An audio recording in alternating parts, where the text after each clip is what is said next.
Saúde, amada igreja, com a paz do Senhor. Amém? Amém. Para os meus amigos e irmãos que estão ainda na live, também que Deus possa abençoar rica e grandemente a sua vida. A gente não tem o domínio igual o pastor, né? Igual os pastores, igual os presbíteros. Mas eu me coloquei na dispensação de Deus.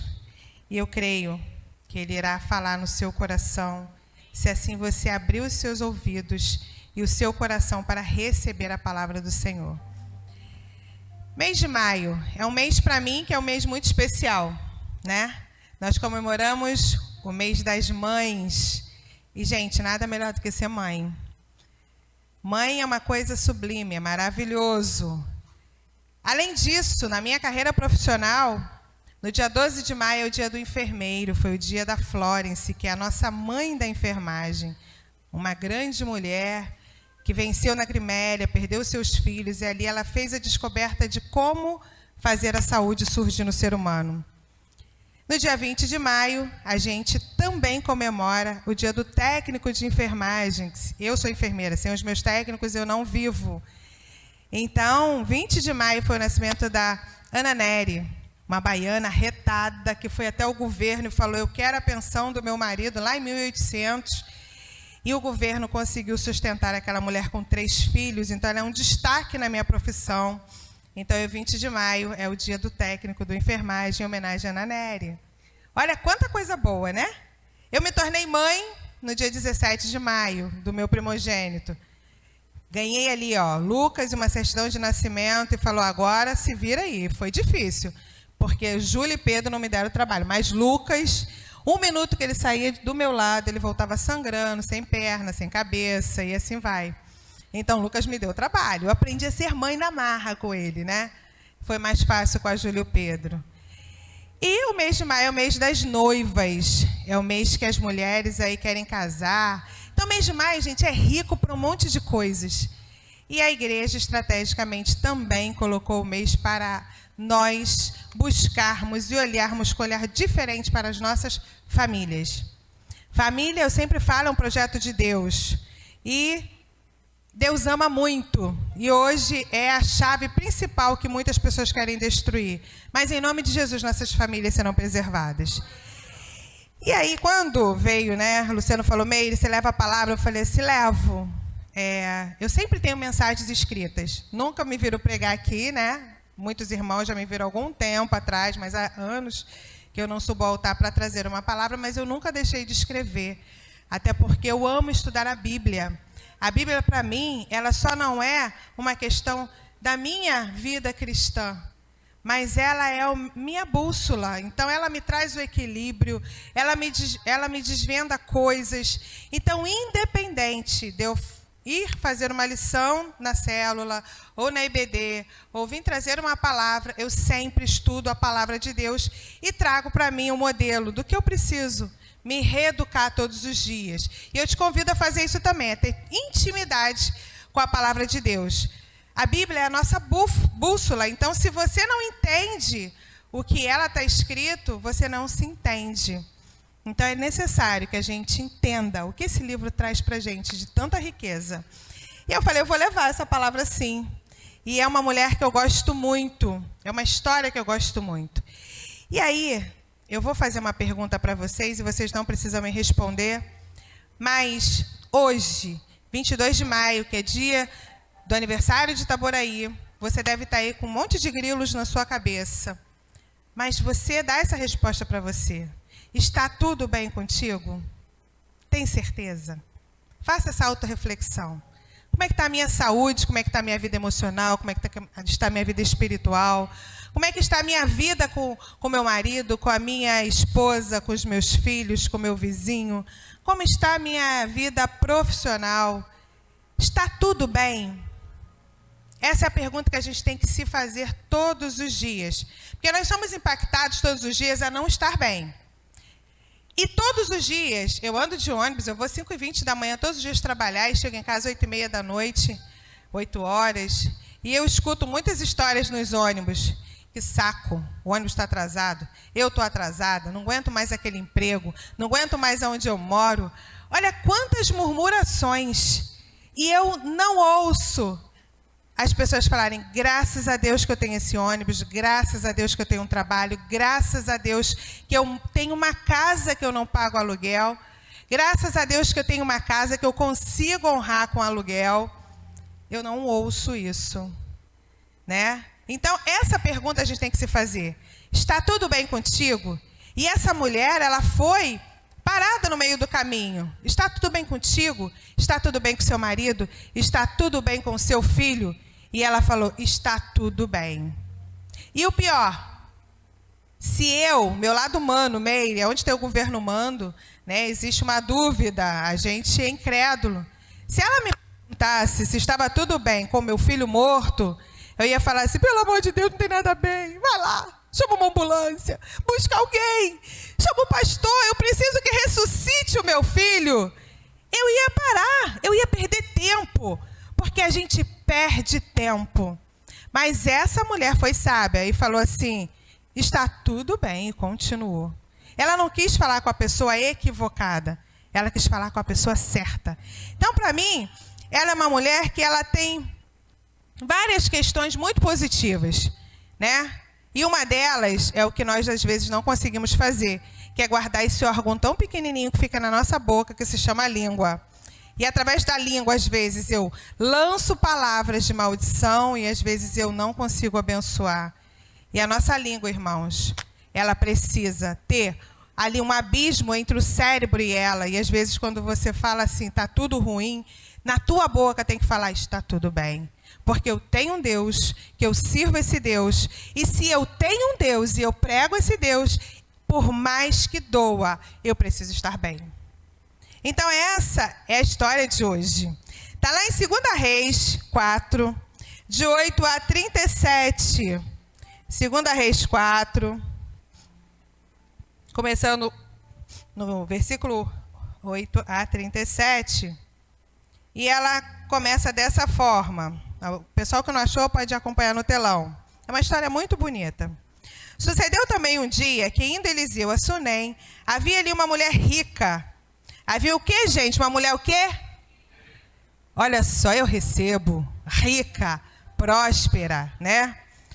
A qual o reteve a comer pão, e sucedeu que todas as vezes que passava ali, se dirigia comer pão. E ela disse a seu marido, eis que tenho observado que este que passa sempre por nós é um santo homem.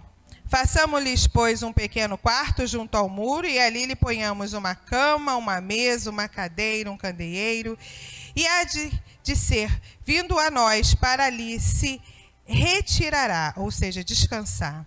E sucedeu um dia que veio ali, e retirou-se aquele quarto, e se deitou ali. Então disse ao seu moço Geazi, chama esta sunamita, e chamando a ele, ela se pôs diante dele.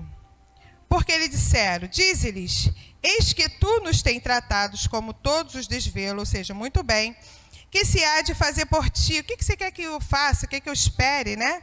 Haverá alguma coisa que eu possa fazer por você, falando com o rei ou com o chefe do exército?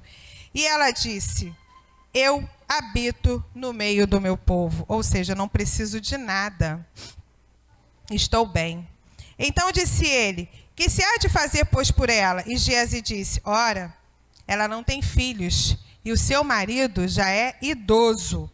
Pelo que disse ele, e chamando ela, se pôs à porta, e ele disse, a este tempo determinado, segundo o tempo da vida, abraçarás um filho. E disse ela, não, meu senhor, homem de Deus, não mintas para mim, não mintas para tua serva.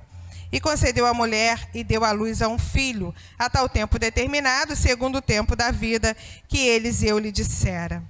E crescendo o filho sucedeu, e que um dia saiu com seu pai, e estava os seguidores, e disse a seu pai, ai minha cabeça, ai minha cabeça. Então disse o pai, leve-o até a mãe. E ele tomou e levou a sua mãe, esteve sobre os seus joelhos até o meio-dia, e morreu. A gente vai seguir adiante depois, é grande a história. E a gente vai contar toda ela, se tiver oportunidade. Mas a sunamita. Sunamita não é um nome pessoal. Eu me chamo Meire. Mas nessa época, como eu nasci em Itaboraí, seria mulher itaboraiense, que seria referida à minha pessoa. Então, Sunamita, ela era uma mulher de Sunem. Ela era descendente, moradora de Sunem.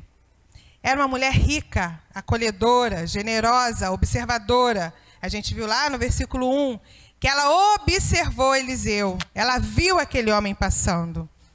E ela morava num lugar privilegiado, porque era bem localizada a sua casa.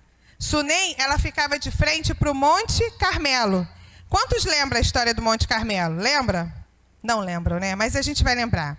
Monte Carmelo foi aonde Elias orou, o fogo desceu e consumiu 400 profetas de Baal. Lembraram agora dessa história? Ou não? Muito bem. Ficava de frente para esse lugar. O outro lado era o Monte Giboura. Giboura. Essa é a pronúncia.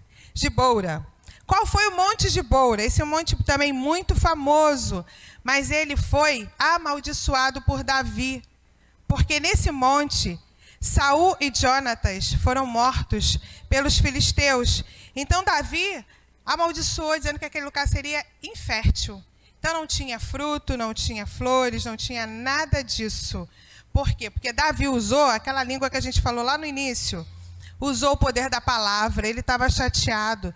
Ele havia perdido o homem que ele admirava, porque por mais que Saul tentasse matar Davi, Davi tinha uma admiração por aquele homem que o treinou, que o liderou no início de tudo.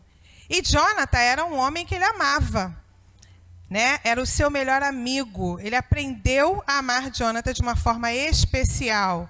Assim como nós sempre encontramos alguém e amamos essa pessoa de uma forma especial. Afinidade, né? Compreensão. Então, isso aconteceu. Essa mulher, ela morava nesse lugar. E ela observava aquele homem passando lá embaixo. Como é bom a gente conseguir enxergar. Enxergar é diferente de ver, né? Ver, eu estou vendo aqui quantas pessoas, mas eu não consigo enxergar o interior de cada um. Então, quando eu olho assim para a Tailine, eu vejo que ela está com uma blusa laranja, uma calça jeans, mas eu não estou conseguindo enxergar o seu interior.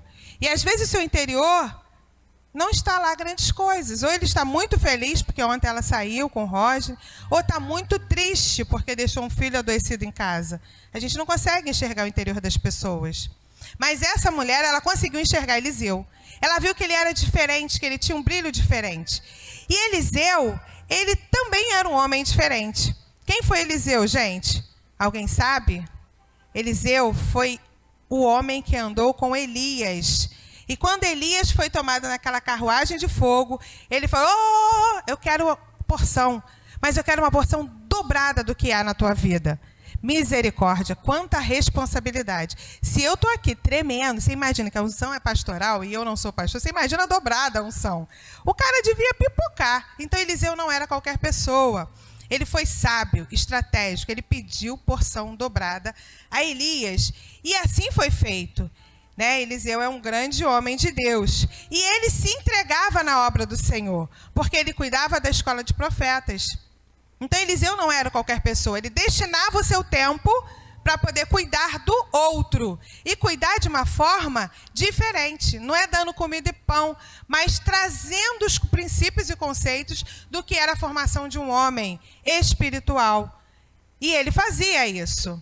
Eliseu também não era uma pessoa qualquer. Ele passava de Carmelo, né, de Samaria para o Monte Carmelo, porque ele ia buscar a Deus naquele monte. Ele ia fazer o quê, gente? Ah, vocês estão acordados. Muito bem. A minha voz é macia, às vezes embala as pessoas. Todo mundo fala isso. Mas, de vez em quando, vou ver se vocês estão acordados mesmo ou não. Ele vinha de Samaria para o Monte Carmelo e passava por Sunem. Por quê? Porque ele tinha uma necessidade de ter uma intimidade com Deus. Ele não pegava o WhatsApp e ficava jogando paciência. Ele não pegava o WhatsApp e ficava falando, olha, Deus é contigo, mas nunca dobrou o joelho por aquela pessoa que ele está enviando uma mensagem. Não. Quando ele pediu a unção dobrada e foi recebida, ele tinha que manter essa unção. E como é que eu mantenho essa unção, gente? É fazendo o sacrifício que foi falado aqui mais cedo. Eu acordo cedo, eu dobro o meu joelho com esse frio, eu dobro o meu joelho. 2 horas da manhã, 4 horas da manhã, Eu vou interceder pela minha família, pelos meus filhos, pela minha vida, por aqueles que Deus colocou em minhas mãos, que é minha equipe de trabalho.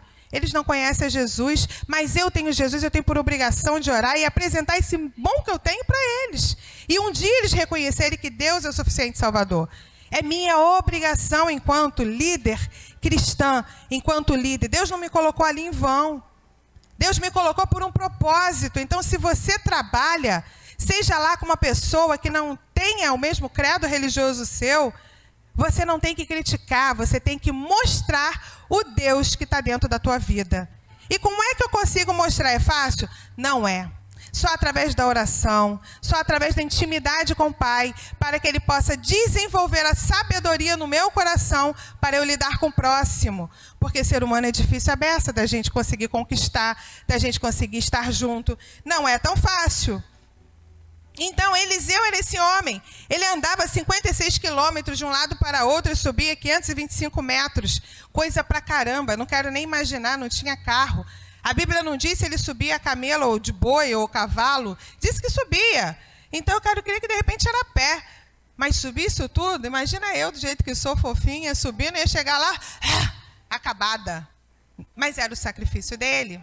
Então, ele doava e ele se enchia. E através da vida dele, muitos eram honrados. E essa mulher, ela viu isso tudo em Elias. E ela foi sábia, chamou o marido e falou assim: marido, tem um homem que passa aqui sempre. Ele é um homem de Deus. Ela chamou quem, gente? Pois é, tomei na cabeça quando eu li isso aqui. Às vezes eu faço um monte de coisa e falo assim: Luciano, já fiz. Aí ele, meu Deus, já fiz. E fiz, porque mulher faz. Nós, mulheres, precisamos aprender a ter a intimidade com o marido e o relacionamento e falar assim: marido, vamos. Não, a gente fala, vai, fomos, fui. Mas essa mulher foi sábia. Né? Ainda mais quando os filhos falam assim: mãe, ai, com aquele jeitinho. Aí a gente, aí dá uma ligadinha pro pai não atendeu, porque não é de Deus mesmo, mas você nem tenta a segunda vez, então eu vou lá e faço. E aí dá tudo errado. Traz o conflito dentro de casa, porque você não tem a comunhão. Essa mulher, ela não chamou o pedreiro e falou: faça um cômodo aqui. Ela falou: marido, vamos fazer um cômodo para aquele homem. Vamos comprar móveis e colocar na casa para aquele homem. Ou seja, ela, além de acolher o homem de Deus, ela era uma mulher sábia. Ela foi buscar a autoridade que tinha na vida dela, que era o seu marido. E o marido, ele não rejeitou. Ele simplesmente acatou o que a esposa tinha lhe pedido e falou: vamos então fazer um quarto pequeno, vamos botar cama, vamos botar candeeiros, vamos botar uma mesa, vamos dar um conforto para o servo fiel. E Eliseu assim foi. E ele realmente agradeceu a Deus. Estou cansado, no meio do caminho vou descansar. Mas ele viu tanto carinho por aquela família, com ele, o seu servo, que era o Geazim, que ele falou assim: poxa, o que eu posso fazer por você? Se fosse eu ia falar assim: queria que trocasse meu carro, vai lá no prefeito, pede uma casa nova, porque é o nosso lado humano, né? Não é verdade? A gente sempre não vive em troca de alguma coisa? Sempre. O ser humano tem isso, gente. A gente vive em troca. Eu te dou um bolo e você me dá alguma coisa depois. Mas não. Essa mulher, ela falou: eu não preciso de nada. Tem certeza? Não quer que eu interceda ao rei? Não quer que eu fale com o chefe do exército? Não quero nada não. Eu fiz de coração esse quartinho para você ficar. Eu vou te alimentar porque eu sei que você está cansado, mas eu não preciso de nada. Eu tenho tudo, eu tenho dinheiro, eu tenho marido, eu tenho uma casa boa, no local seguro e bom. Eu tinha tudo. Olhando, gente, essa fala, essa mulher é perfeita, não é? Mas, na realidade, ela tinha tudo. Mas ela existia uma dor em sua alma. Uma dor. E essa dor, ela simplesmente mascarava com isso tudo que ela tinha. Ela tinha uma dor. Todos nós temos uma dor. A dor, segundo o Ministério da Saúde, hoje, é o 5º sinal vital, né, do ser humano. Ou seja, a gente hoje verifica a frequência cardíaca, a pressão arterial, febre, a respiração, que é o domínio. E o quinto sinal vital é a dor. E a dor a gente não mensura, a gente faz uma escala por um score, e essa escala é com a verdade. Então eu viro para o indivíduo e falo, você está com dor, de 1 a 10, fala para mim quanto você tem. E aí ele vai falar 8. E eu sou obrigada a acreditar nessa dor 8. E através dessa dor, eu direcionar o medicamento para fazer aquela dor diminuir, que a gente chama de analgesia. Então, eu posso fazer uma morfina, uma dor 8, uma dor forte, 9, 10. Uma dor 4, eu vou fazer uma dipirona. E isso é que vai fazer o escalonamento do que a gente vai administrar nessa pessoa. Por que a gente cuida da dor? Porque através da dor, sua pressão sobe. Através da dor, você infarta. A dor, ela tira do eixo. Então, hoje é o quinto sinal vital. A dor também é a nossa... A gente nasce sem memória de dor, né? Todo mundo nasce, está lá na barriguinha da mamãe. A gente não sabe o que é dor. A gente vai fazer a primeira memória de dor quando a gente nasce. Por quê? O pulmão, ele é todo colabado, ele é juntinho. Porque a gente é um girino, vive na água. Se tiver lá as câmaras abertas, entra água e você aspira aquilo e morre simplesmente sufocado. Então, ele é coladinho. Então, quando o bebê nasce, entra o fôlego de vida, aquele oxigênio. E o pulmão faz isso, enche as câmaras, enche os alvéolos. E aí o bebê sente a primeira memória de dor. Ele chora. Ele não chora de prazer, ele chora de dor. É a nossa primeira memória. Mas a gente nasce sem a dor que a vida faz. A gente nasce tão lindo, tão bonito. A gente mama a mamãe, a gente fala papai, a gente vai crescendo. Mas ao longo da vida, os impactos da vida vão fazendo a gente se machucar. Você vai para lá, machuca, vem para cá, machuca. E o pior, você não trata esse machucado. E essa dor nunca é tratada. E às vezes você tem 120 anos, tem uma casa boa, tem uma família boa, mas existe lá no fundinho um machucado tão grande que no primeiro gatilho, às vezes quando você esbarra em alguma coisa, aquilo sangra novamente. E sangra muito. E aí é a hora de você desistir. É o que a gente hoje chama de depressão.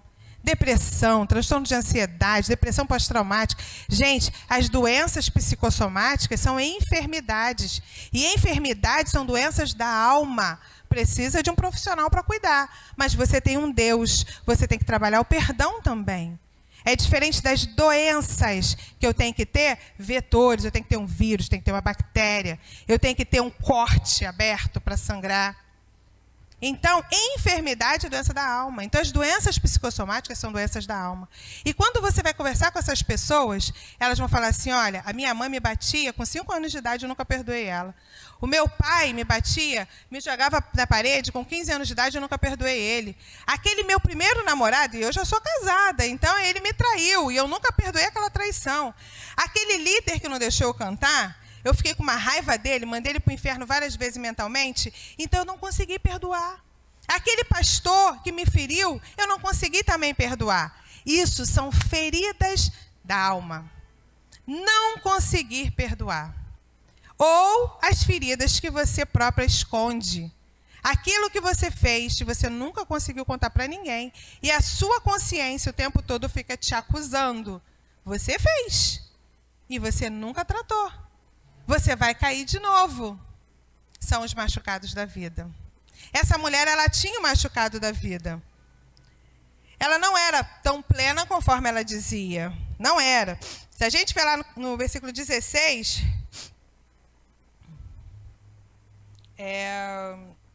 Eliseu diz assim, ele disse, a este tempo... é em cima, desculpa, gente. Então disse ele, o que há de fazer, pois ela...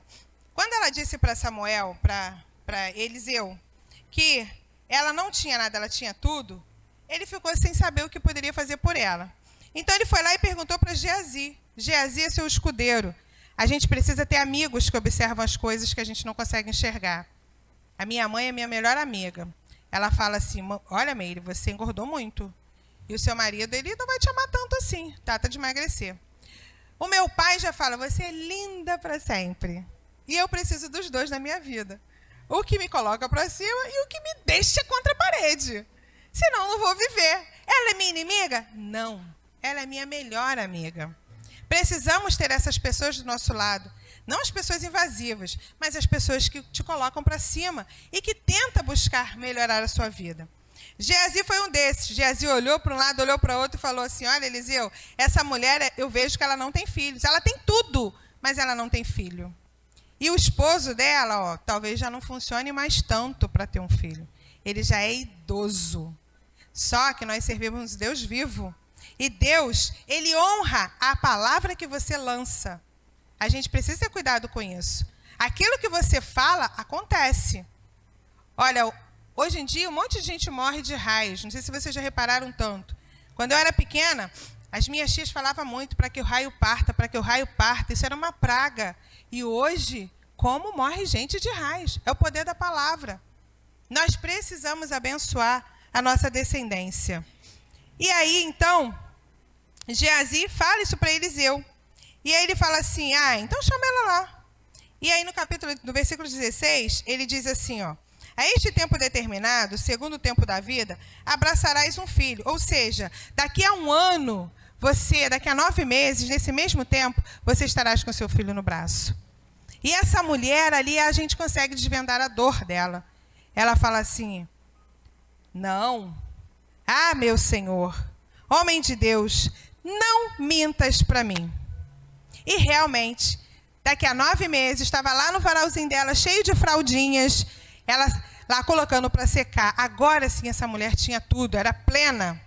E a sua dor, naquele momento, tinha sido desvendada e tinha sido curada.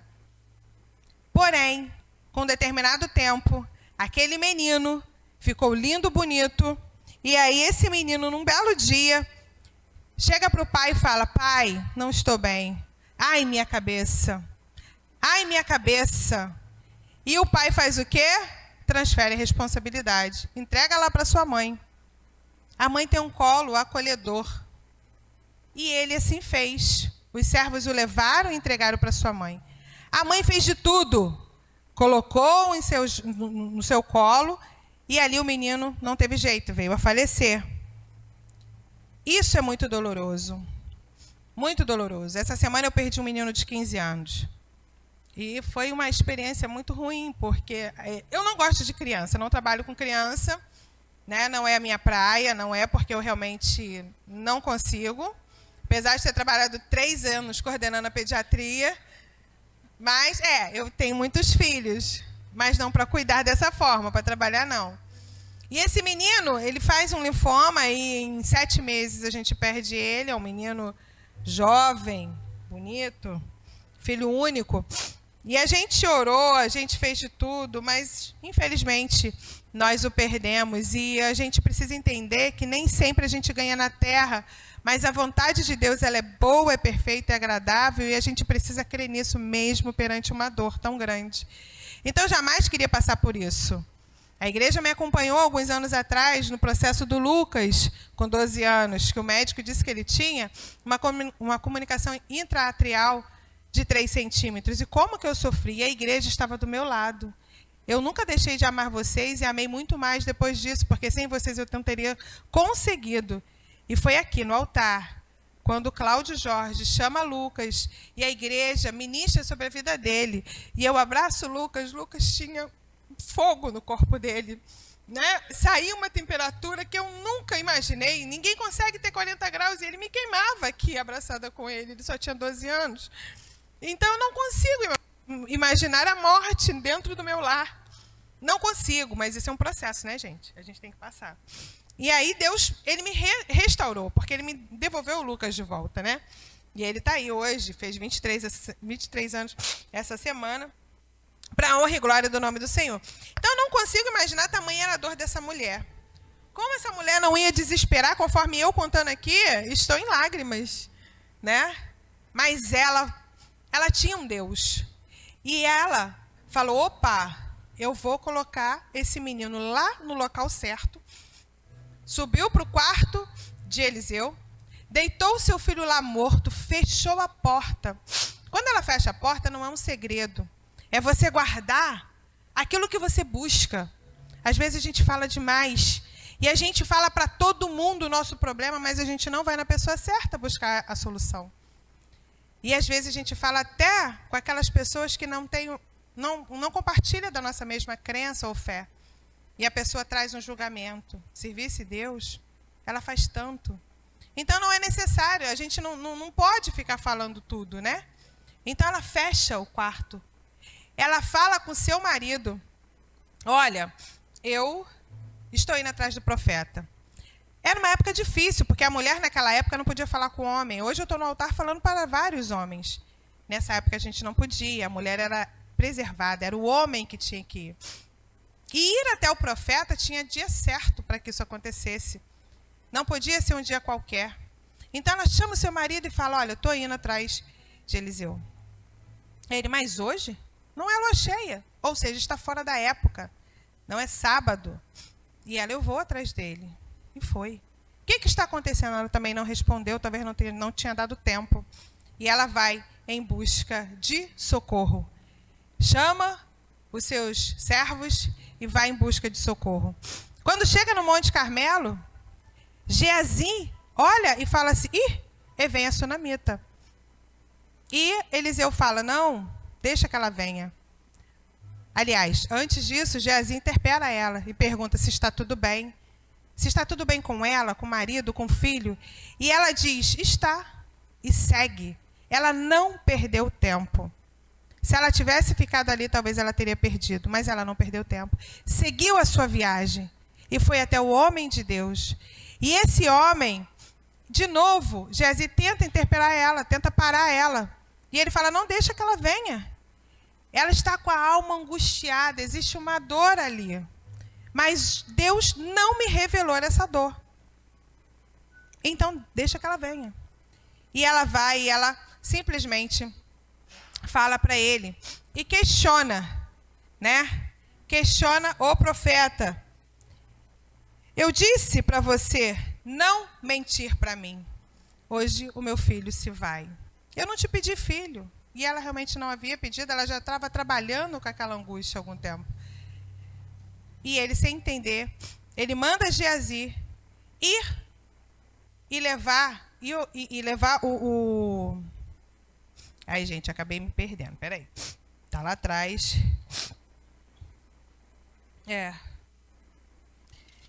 Estar aqui não é tão fácil, né? A gente olha, a gente tem que pensar. Ela responde: não me enganes, eu não te pedi filho. E Eliseu então disse a Geazi: cinge os seus lombos de saltar, e não lhe respondas, e põe o meu bordão sobre o menino. E Geazi assim foi. Levou o bordão para colocar em cima do menino. Mas a ordem não era de Geazi. Então nada aconteceu. E ela insistiu, ela não queria ele, ela queria o profeta. E ela então pede para ele ir, e eles vão até a casa dela. Chegando em sua casa, Eliseu, ele também ora, e nada acontece. E ele anda pela casa, pelo quarto, fecha a porta, ora novamente, deita o seu corpo sobre o corpo daquele menino. E ali, Deus então ouve o clamor. A temperatura do corpo de um passa para o corpo do outro, e o milagre acontece. Aquele menino, então, ele espirra por 7 vezes. Não é à toa, né? 7 vezes é o número da perfeição de Deus. E ali ele entrega aquele filho para aquela mãe. Não é fácil a dor que às vezes a gente carrega e a gente não conta para ninguém. E essa dor, ela impede os seus sonhos, às vezes, de serem realizados. Porque você está sangrando por tanto tempo que você fala: não vai mais surtir efeito. Aquela bênção, aquele milagre, aquela cura, aquela salvação, aquela libertação, já tem tanto tempo, não vai mais acontecer. E aí essa dor, ela rouba, ela frustra, ela rouba o que você queria tanto, que eram os seus sonhos. Mas Deus, ele é misericordioso. Quando você entende essa dor, você fala: meu sonho não vai morrer. Porque Deus o tempo todo envia pessoas. envia anjos, envia palavras, e você precisa estar com o seu ouvido aberto para você entender. E você simplesmente tentar cicatrizar essa dor. E o seu sonho voltar de novo a florescer. E a bênção e o milagre chegar em nossa casa. Família não é fácil.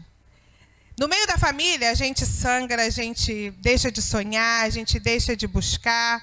Mas no meio da família, a gente também se ergue. A gente busca o milagre acontece.